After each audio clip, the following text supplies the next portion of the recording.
이 머리카락을 다 잘라버리고 당장 절로 들어가 중이 되겠습니다. 서방님께서 약속을 어기셨으니 저도 더는 이 집안의 아내로 살 이유가 없지 않겠습니까? 사실 인자한 어머니의 상징인 신사임당이 이토록 극단적인 선택을 한 데에는 가문의 운명을 바꿀 만큼 충격적인 이유가 있었다. 사람들은 사임당을 온화한 현모양처로 기억하지만 기록 속에 그녀는 남편조차 감당하기 힘든 서늘한 통찰력의 소유자였다. 남편 이원수는 성품은 착했으나 의지가 박약해 공부를 시작한 지 며칠 만에 아내가 보고 싶다며 한양에서 강릉으로 도망쳐 내려왔다. 거친 숨을 몰아쉬며 반겨달라 손을 뻗는 남편에게 사임당은 눈길조차 주지 않은 채 가위를 집어들었다. 서방님, 이 가위로 제 머리를 자를까요? 아니면 서방님의 그 나약한 마음을 자를까요? 다시 산으로 돌아가지 않으시겠다면 저는 오늘로 이 집안과의 인연을 끊겠습니다.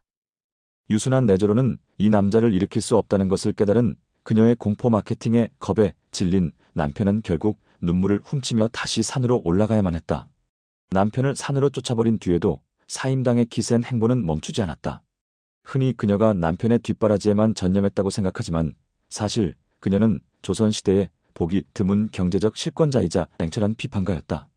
어느 날 과거 시험에 또 낙방하고 돌아온 남편 이원수가 열등감에 젖어 사임당의 붓을 뺏으며 소리쳤다. 여자가 그림을 그려 무엇에 쓰겠소? 아녀자라면 마땅히 남편의 길을 살려야지. 어찌 이리 잘난 체만 한단 말이오?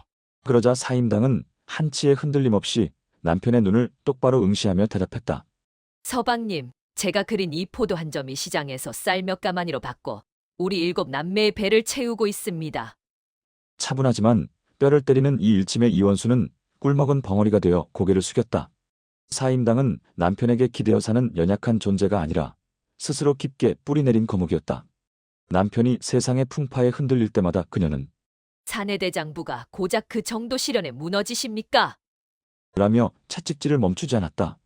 남편 이원수는 평생 아내를 존경하면서도 사임당의 압도적인 기세 앞에서는 고양이 앞에 쥐처럼 짤짤맸다. 세월이 흘러 사임당이 병석에 누워 죽음을 직감했을 때 남편 이원수는 눈치 없이 잔인한 질문을 던졌다. 임자, 당신이 떠나고 나면 내 곁은 누가 지켜주겠소? 내 나이 아직 창창한데 혹 내가 새 장가를 드는 것에 대해 어찌 생각하오? 당시 조선 사회에서 남자의 재혼은 당연한 권리였지만 사임당은 죽어가는 순간에도 결코 호락호락하지 않았다. 그녀는 마지막 힘을 다해 몸을 일으켜 남편의 옷자락을 꽉 쥐었다. 서방님, 똑똑히 들으십시오. 공자님께서도 아내가 죽으면 다시 장가가지 않는 것이 도리라 하셨습니다. 지금 우리 7 남매가 눈을 뜨고 살아있는데 어찌 새 여자를 들여 집안을 풍비박산 내시려 합니까? 만약 제 말을 어기고 다른 여자를 들이신다면 저는 저승에서도 눈을 감지 못하고 서방님을 지켜볼 것입니다. 어허, 이 사람이 죽는 마당에 뭐 그리 무서운 소리를. 남편은 뒷걸음질을 쳤고 다시는 재혼 이야기를 입 밖으로 꺼내지 못했다.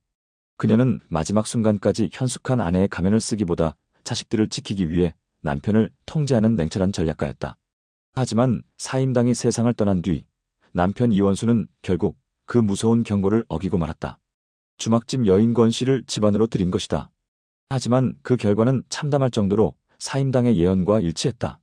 권 씨는 사임당과는 비교도 안 될 정도로 거칠고 사나운 성정으로 이원수를 쥐락펴락했다. 어느 날 권 씨가 집안 살림을 제멋대로 휘두르자 이원수는 뒤늦게 탄식했다. 아, 사임당한테 혼날 때가 좋았구나. 이 여자는 무서운 게 아니라 무식하게 나를 옥죄는구나.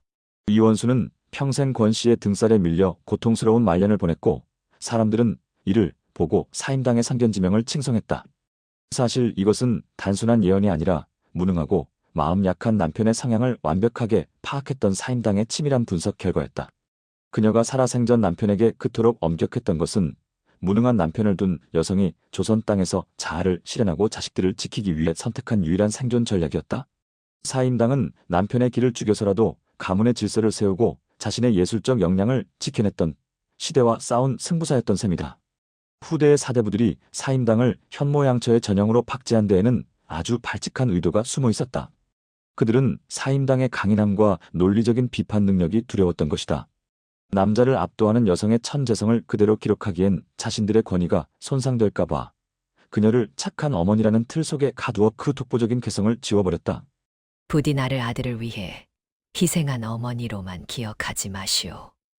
나는 내 삶을 스스로 경영한 주인으로 살았소. 5만 원권 지폐 속 사임당이 우리에게 이렇게 속삭이는 듯하다. 온화한 미소 뒤에는 남편의 정신을 번쩍 들게 했던 서늘한 호통과 가문을 지키기 위해 휘둘렀던 단호한 가위질이 숨어 있었다. 이제 우리는 그녀를 율곡의 어머니로만 가두는 결례를 범해서는 안 된다고 생각한다.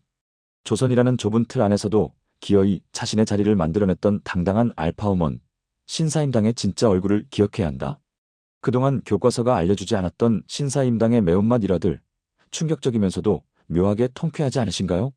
여러분은 우리가 알던 현모양처 신사임당과 오늘 본 걸크러쉬 신사임당 중 어떤 모습이 더 매력적인가요? 여러분의 생각을 댓글로 자유롭게 남겨주세요. 그럼 저는 더 흥미로운 역사 이야기로 다시 찾아오겠습니다.